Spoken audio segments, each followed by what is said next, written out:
আসসালামু আলাইকুম। এটা হলো ওই যে অজুখানার জায়গা, সবাই একসাথে অনেকজন লোক এখানে উজু করতে পারবে। ওই সাইড দিয়ে আবার ওই সাইডে চলে যাবে এভাবে অল বরাবর যেভাবে কাতনি করা আছে। সম্ভবত এটা টাঙ্কি আর কি, সম্ভবত এটা টাঙ্কি। আর এখান থেকে পানিগুলো এখানে থাকবে ড্রেনের মতো করে, এখানে বদ্ধ থাকবে পানি। কালকে কিন্তু সোয়িং করা ছিল, আজকে গাদ নিয়ে গেছে। এগুলো কিন্তু পানি থাকবে এগুলোতে।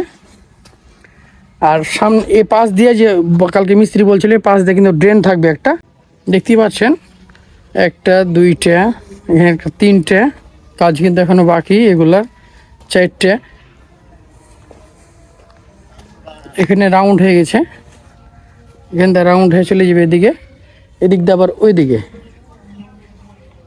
তো এখানে পানি থাকবে। ভাইয়া এখানে কি ড্রেন হবে? পাশ দিয়ে ড্রেন হবে না? আঙ্কেলরা বলছে পাশ দিয়ে ড্রেন হবে, যেটা বললাম যে এখান থেকে উঁচু করে যে পানিটা পড়বে ড্রেনের মাধ্যমে চলে যাবে। তো এই সাইডটা উঁচা হয়ে ওই সাইডটা নিচে হয়ে গেল আস্তে আস্তে, না সুন্দর যে ড্রেনের পানিটা সুন্দর হয়ে যায়, চলে যাবে ওদিকে। আর ওই কোনায় ওটা কী করছেন? ওটা টাঙ্কি, ওটা বড় টাঙ্কি, ওইখান থেকে পানি আসবে। সুন্দর। এই হলো অজুখানার পরিস্থিতি। আর মাঠের ভেজানোর কাজ চলছে, যেটা দেখতেই পাচ্ছেন।